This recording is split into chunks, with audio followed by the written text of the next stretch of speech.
सुधा की शादी को करीबन 7 महीने होने को आए हैं, मगर अपनी सासू माँ का व्यवहार समझ ही नहीं पा रही थी। 1 महीना तो रस्मों रिवाज निभाने में, हनीमून पर जाने में और ननंद के यहाँ घूमने में निकल गया। सुधा जहाँ भी घूमने जाती, सासू माँ उसी जगह फ़ोन करके पूछती, और बहू क्या कर रही है। उसके बाद सुधा से माया जी पूछती, सुधा वहाँ गई तो क्या क्या बातचीत हुई। सुधा कहती, कुछ खास नहीं मम्मी जी, किसी को ज़्यादा जानती नहीं हूँ, बातें भी नहीं कर पाई। यह सुनकर माया जी खुश होकर कहती, बहुत अच्छा। जब सुधा रसोई में खाना बनाती तो मदद करने की बजाय वहाँ खड़ी होकर देखती रहती कि क्या सामान कितना इस्तेमाल कर रही है।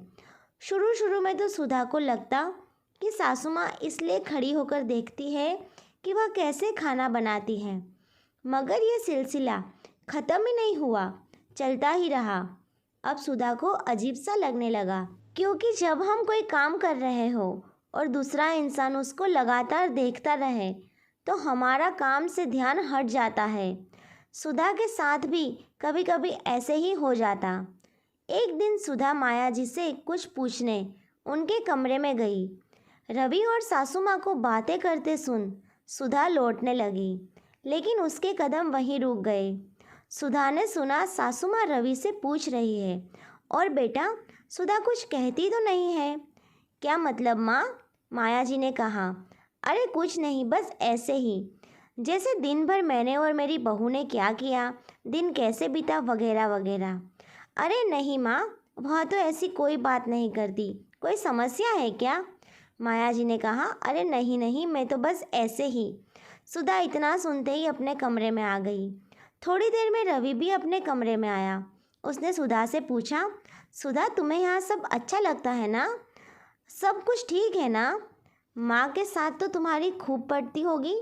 सुधा ने कहा, हाँ सब ठीक है, मगर आज तुम ऐसा क्यों पूछ रहे हो? सुधा ने कहा। रवि ने कहा, नहीं, कभी कभी तुम्हारा ख्याल मैं भी रख लेता हूँ। सुधा मन ही मन सब समझ रही थी कि रवि ने ऐसा क्यों कहा। एक दिन सुधा मार्केट जाने के लिए जैसे ही निकली, सामने वाली विमला आंटी जी को देखकर सुधा ने उनको नमस्ते किया, और आंटी जी भी नमस्ते करके हाल चाल पूछने लगी। फिर सुधा निकल गई, लेकिन सुधा पूरी सीढ़ी भी नहीं उतर पाई, और सुधा की सासू माँ तुरंत आंटी जी से बात करने लगी और पूछने लगी, और हमारी बहू क्या कह रही थी, उसने आपकी खैर पूछी या नहीं? विमला जी ने भी कहा कि बस ऐसे ही हाल चाल की बातें हुई। सासू माँ संतुष्ट होकर चली गई। लेकिन ये सब सुनकर सुधा को आज बहुत गुस्सा आया कि पता नहीं क्यों सासू माँ ऐसा करती है। वो और कुछ सुनना ही नहीं चाहती थी, पर कभी कभार उसके कानों में बातें पड़ ही जाती थी। सुधा की अपनी ननंद दिया से बहुत पड़ती थी। वह जब भी ननंद को फ़ोन करती तो उसे काफ़ी देर तक बातें करती। उसके बाद माया जी भी बातें करने लगती और सबसे पहले यही पूछती, और क्या कह रही थी तेरी भाभी, तेरी माँ और घर के बारे में?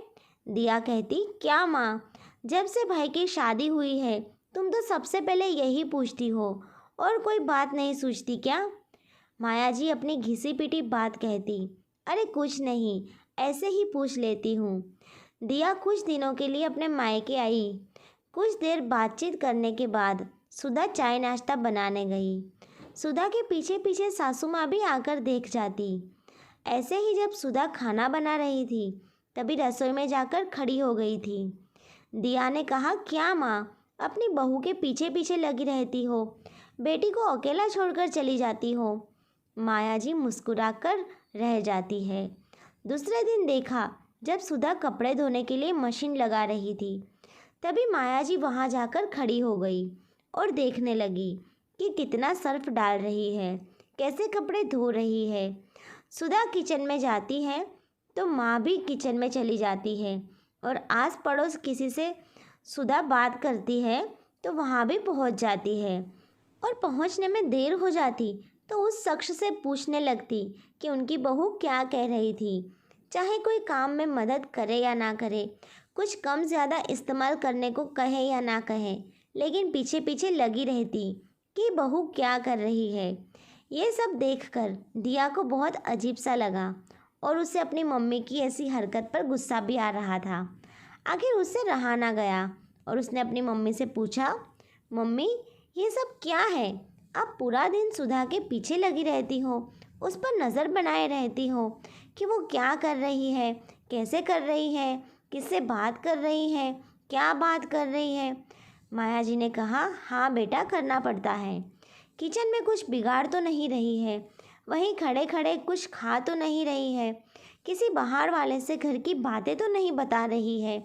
इज्जत का सवाल है, आखिर बहू है, नज़र तो रखनी पड़ती है, इसलिए तुझसे भी पूछती हूँ। अभी वो चाय बनाने गई है, मैं किचन से होकर आती हूँ। दिया ने कहा, माँ यहाँ पर बैठो, उसे अपना काम करने दो। सुधा के रूप में तुम्हें अच्छी बहू मिली है, तुम्हारी इन बातों से उसे भी बुरा लगता है, मगर कुछ कहती नहीं है। तुम बाहर वालों से पूछती हो, अपने बेटा बेटी से भी सुधा के बारे में पूछताछ करती रहती हो। मम्मी ये ठीक नहीं है। अभी तो सुधा आपकी बातों को नज़रअंदाज कर रही है, लेकिन हर चीज़ की एक सीमा होती है। कभी ना कभी वह आपसे इस बारे में ज़रूर कहेगी, तब आप उसे क्या कहोगी? क्या यही कहोगी कि तुम बहू हो, तुम पर नज़र रखना ज़रूरी है? अच्छा, एक बात बताओ, उसने कभी कुछ काम बिगाड़ा है या कोई उल्टी सीधी हरकत की है या घर में किसी का अनादर किया है, घर की इज्जत का ख्याल नहीं रखा है? बताओ। माया जी कहती है, नहीं बेटा, आज तक उसने ना किसी की बुराई की है और ना ही किसी का अपमान किया है। हर काम को अच्छे से करती है, कुछ नहीं बिगाड़ती, सब काम संभाल कर करती है, लेकिन फिर भी है तो बहू ही ना। माँ, मैं भी तो किसी के घर की बहू हूँ, मेरे साथ ऐसा होगा तो क्या मैं बर्दाश्त कर पाऊँगी? नहीं ना।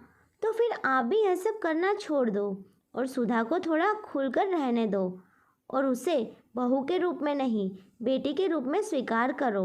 देखना, कब आप उसकी माँ बन जाओगी, आपको पता ही नहीं चलेगा। दिया ने अपनी माँ को समझाते हुए कहा, हाँ बेटा, तुम ठीक कह रही हो, इससे मेरा सम्मान ही बना रहेगा और सुधा को अपमान भी नहीं मिलेगा। माया जी ने कहा। दिया की बातें सुनकर सुधा की आंखों में प्यार भरे आंसू भर आए। अपने आंसू पोंछकर सुधा चाय लेकर पहुंची और तीनों चाय पीते हुए बातें करते करते हंसने लगी।